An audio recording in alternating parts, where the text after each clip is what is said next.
Educational RVMACS में आपका फिर से स्वागत है। हम ईश्वर से प्रार्थना करते हैं कि आप सभी लोग अपनी सफलता प्राप्त करें, आपकी मनोकामना पूर्ण हो। इसके लिए हम निरंतर प्रयासरत हैं।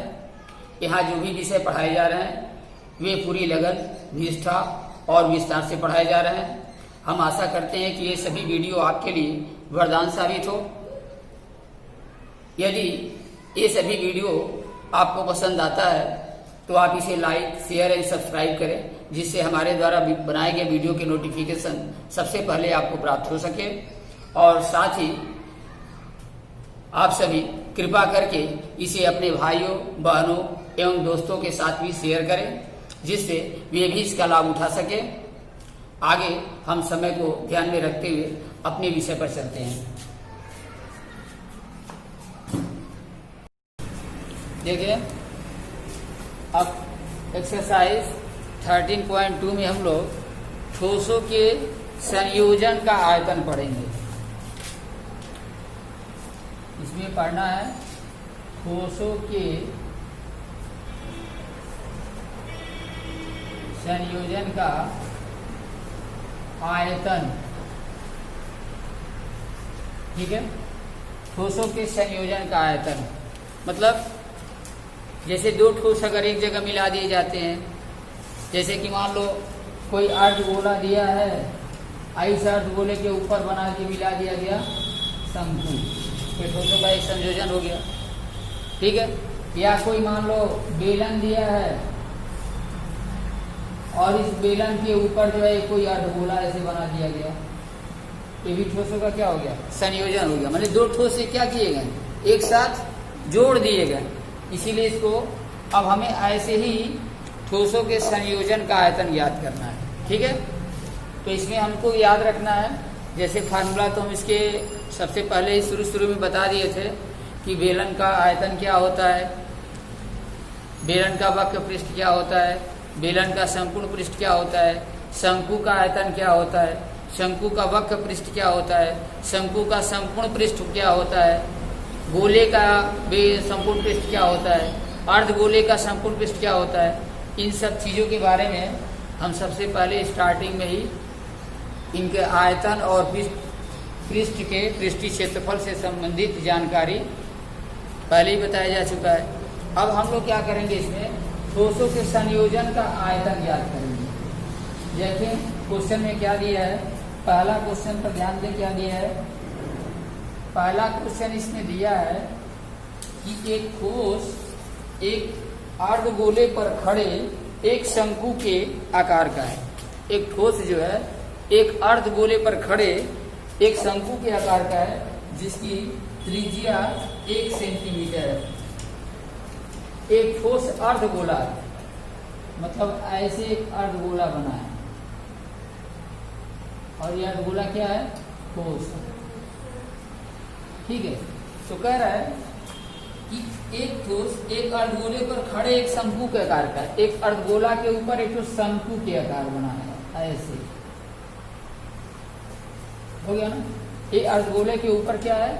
शंकु का आकार का एक कोई ठोस इस तरह से बना हुआ है। नीचे अर्धगोला है, ऊपर क्या है? शंकु। ठीक, कह रहा है इसकी त्रिज्याएं 1 सेंटीमीटर है। इसकी जो त्रिज्या है यह 1 सेंटीमीटर दिया है, 1 cm त्रिज्या इसकी दी गई है, तथा शंकु की ऊंचाई उसकी त्रिज्या के बराबर है। जो शंकु की ऊंचाई है उसकी त्रिज्या के ही बराबर है। तो देखिए शंकु की ऊंचाई जब त्रिज्या के बराबर होगी तो यहाँ पर चूंकि त्रिज्या 1 सेंटीमीटर है तो शंकु की ऊंचाई भी क्या होगी? 1 ही सेंटीमीटर होगी। ठीक है, दोनों एक समान हो जाएंगे। तो कह रहा है कि ठोस का आयतन पाई के पदों में ज्ञात कीजिए। अब हमको इस ठोस का आयतन पाई के पदों में, यानी पाई का मान नहीं रखना है, पाई को पाई ही रहने देना है। तो क्या करेंगे, सबसे पहले लिखेंगे चूंकि अर्धगोले की त्रिज्या, अर्धगोले की त्रिज्या r बराबर दिया है 1 सेंटीमीटर, इसलिए अर्धगोले का आयतन निकालें। अर्धगोले का आयतन देखें बताए थे पूरे एक गोले का आयतन क्या होता है 4/3πr³। 4/3πr³। संपूर्ण एक गोले का आयतन होता है 4/3πr³। ये आयतन बता रहे हैं और संपूर्ण पृष्ठ होता है 4πr²। है समझ में? तो अर्धगोले का आयतन होता है 2/3πr³। उसका आधा 2/3πr³। ये अर्धगोले का आयतन हो गया। अर्धगोले का आयतन क्या हो गया 2/3πr³। पाई का मान नहीं रखना है, यहाँ पर हो जाएगा 2/3। पाई को पाई ही रहने देंगे और r का मान 1 रखेंगे तो 1 का घात 3। 1 का 3 बार गुणा करेंगे तो 1 ही प्राप्त होगा। तो हो जाएगा 2/3π सेंटीमीटर का क्यूब। आयतन हमेशा सेंटीमीटर का क्यूब यानी घन सेंटीमीटर होगा। यही अगर क्षेत्रफल दिया रहता तो वर्ग सेंटीमीटर होता है। ठीक है, यहाँ हम आयतन याद कर रहे हैं। कभी भी आयतन निकालेंगे तो जो मात्रक दिया रहेगा उस पर घात 3 लगाना है। आ गई बात समझ में? अब अर्धगोले का आयतन तो निकाल दिए, अब शंकु के बारे में लिखेंगे। अब लिखेंगे शंकु की त्रिज्या। शंकु की त्रिज्या, तो शंकु की त्रिज्या और गोले की त्रिज्या दोनों बराबर है। इसकी भी त्रिज्या होगी 1 सेंटीमीटर और शंकु की यहाँ लिखेंगे ऊंचाई। क्वेश्चन में दिया था शंकु की ऊंचाई अर्धगोले की त्रिज्या के बराबर है, उसका भी क्या हो जाएगा 1 ही सेंटीमीटर हो जाएगा। इसलिए शंकु का आयतन निकालेंगे। शंकु का आयतन देखें, शंकु का आयतन बताए थे कि बेलन का आयतन जितना होगा उसके 1/3 भाग शंकु का आयतन होता है। तो बेलन का आयतन होता है πr²h, शंकु का हो जाएगा 1/3 πr²h। शंकु का आयतन 1/3 πr²h। बस ये ध्यान रखना है। तो बराबर क्या हो गया यहाँ पर 1/3। पाई को पाई रहने देंगे। r यहाँ पर देखिए 1 है तो 1 का वर्ग होगा और h भी 1 होगा। ये तो गुणा करने से 1 ही आएगा, अर्थात इसका मान आया 1/3 पाई सेंटीमीटर का क्यूब। ये दोनों आ गया। हमें पूछा है कि इस ठोस का, पूरे ठोस का हमें आयतन याद करना है। तो हम क्या किए, अर्धगोले का आयतन निकाल दिए और शंकु का आयतन निकाल दिए।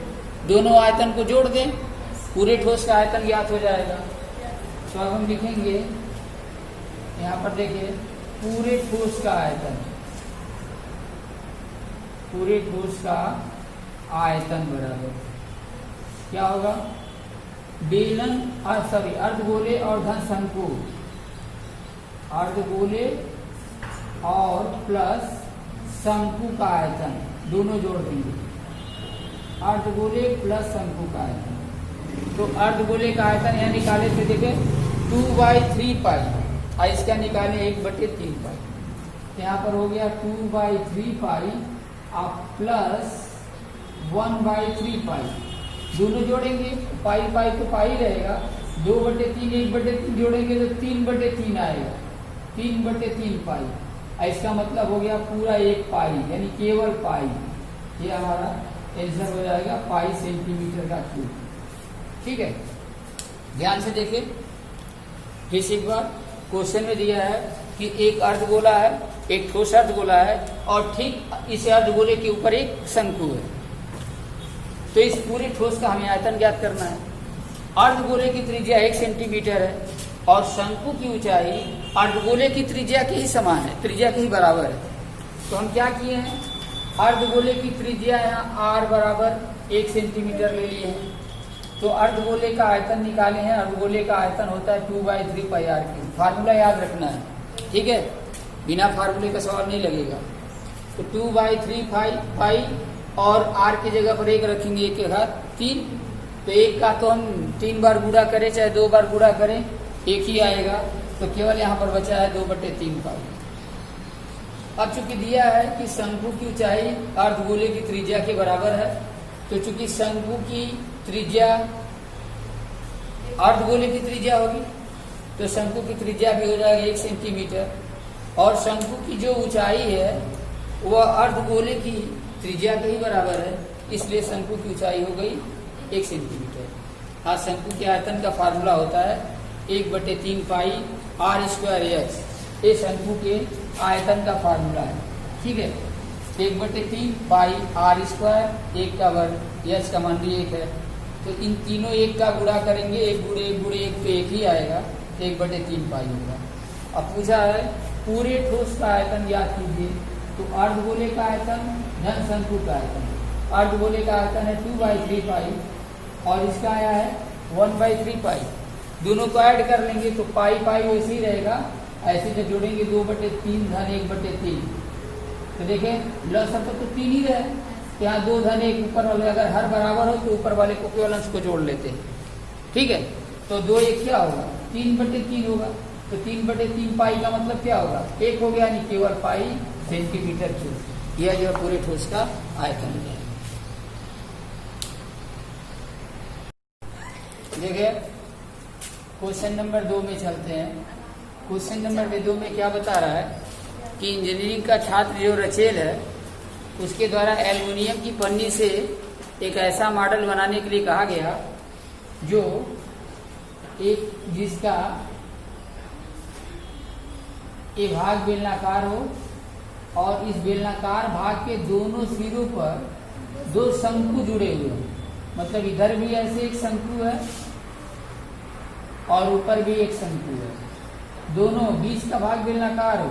एल्युमिनियम की पन्नी से ऐसी आकृति बनाना है कि बीच वाला भाग बेलनाकार हो और दोनों किनारों पर 2 शंकु हो। आगे समझे, और ये जो बेलनाकार भाग है इसका व्यास दिया है 3 सेंटीमीटर, इस बेलनाकार भाग का व्यास है 3 सेंटीमीटर, ऐसे यहाँ से यहाँ तक की लंबाई है 3 सेंटीमीटर व्यास है, और इसकी पूरी ऊंचाई जो दिया है वह है 12 सेंटीमीटर, पूरी ऊंचाई है 12 सेंटीमीटर। ठीक है, और शंकु की ऊंचाई जो दिया है, शंकु की ऊंचाई दिया है 2 सेंटीमीटर, दोनों शंकु की ऊंचाई कितना दिया है 2 सेंटीमीटर, नीचे भी है और 2 सेंटीमीटर का शंकु की ऊंचाई क्या है ऊपर भी है। आगे सुनने, तो पूछा है कि ये बनाया गया जो मॉडल है इस मॉडल में अंतर्विष्ट हवा का आयतन ज्ञात करना है, माने इसके भीतर कुल कितना आयतन होगा, माने इस पूरी आकृति का जो है इस मॉडल का जो है हमें आयतन ज्ञात करना है। ठीक, तो क्या करना है, बेलन है, बीच वाला भाग बेलनाकार है, तो बेलन की त्रिज्या जब इसका व्यास है 3 तो इसकी त्रिज्या हो जाएगी 3/2 आधी, तो बेलन की त्रिज्या हो गई 3/2।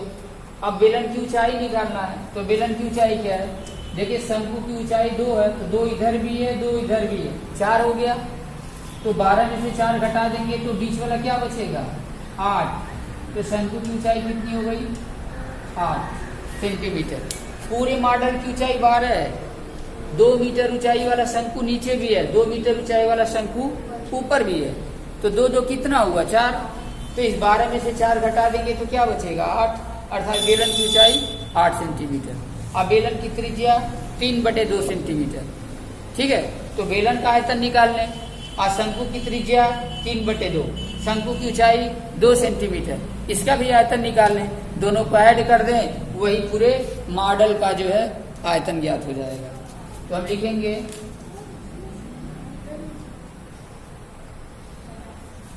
बेलन का व्यास दिया है, बेलन का व्यास दिया है 3 सेंटीमीटर, तो हम निकालेंगे बेलन की त्रिज्या, बेलन की त्रिज्या, बेलन की त्रिज्या क्या होगी, बेलन की त्रिज्या r जब निकालेंगे तो r बराबर होगा 3/2 सेंटीमीटर, ये बेलन की त्रिज्या होगी। अब बेलन की ऊंचाई निकालें,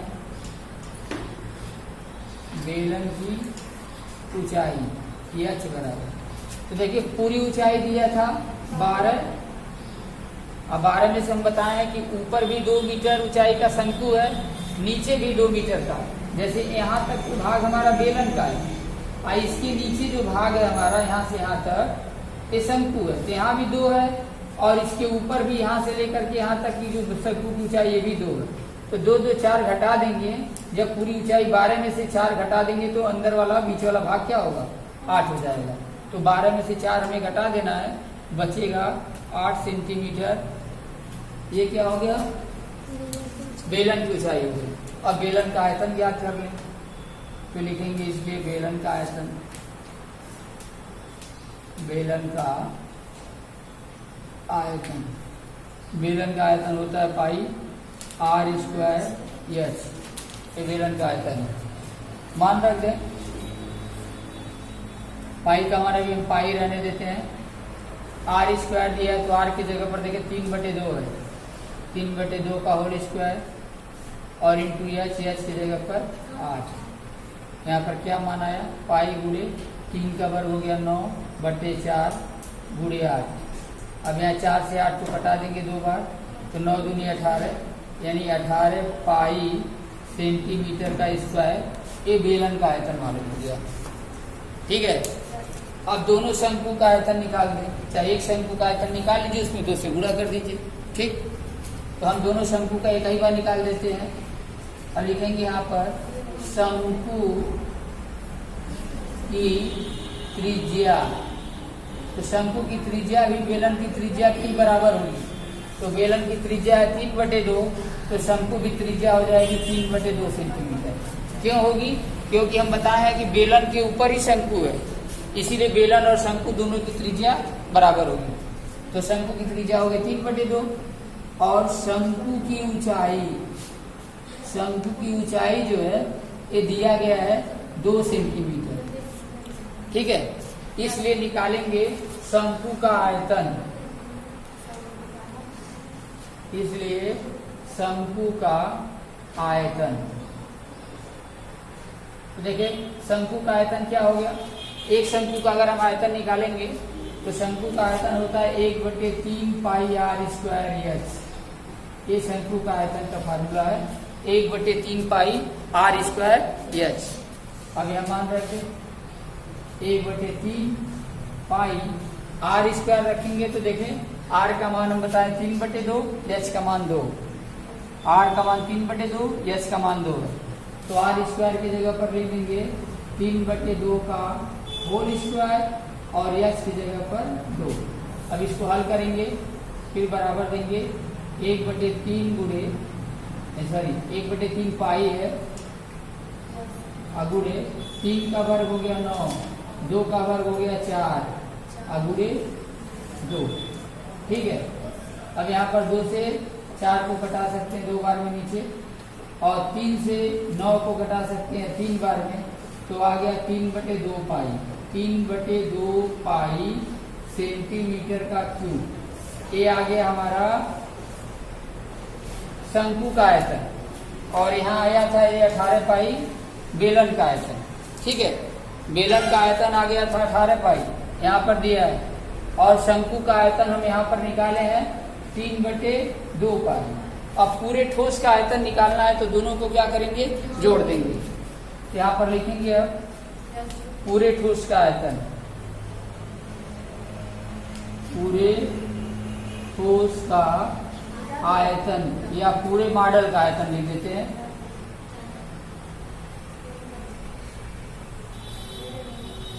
ठीक, उसमें पूछा है कि मॉडल में अंतर्निहित हवा का आयतन, तो मॉडल में अंतर्निहित जो हवा होगी वही मॉडल के आयतन के बराबर होगी। तो मॉडल का आयतन क्या होगा, ये बेलन का आयतन 18 पाई और धन शंकु का आयतन 3/2 पाई, दोनों को ऐड कर देंगे। ठीक, तो पाई पाई को बाहर कर देंगे, 18 और 3/2 इसको जोड़ना है।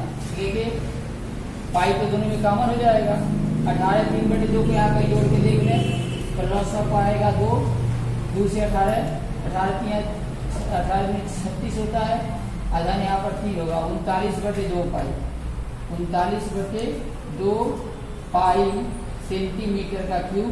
ये हमारा आंसर हो जाएगा पूरे मॉडल का।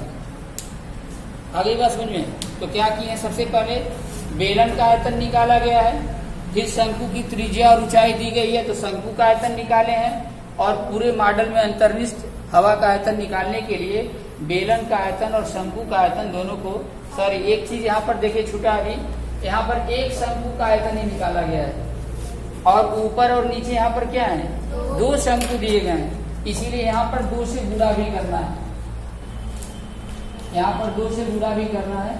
तो जब 2 से यहाँ गुणा करेंगे तब तो आसान हो गया, एक करने की जरूरत ही नहीं पड़ेगी।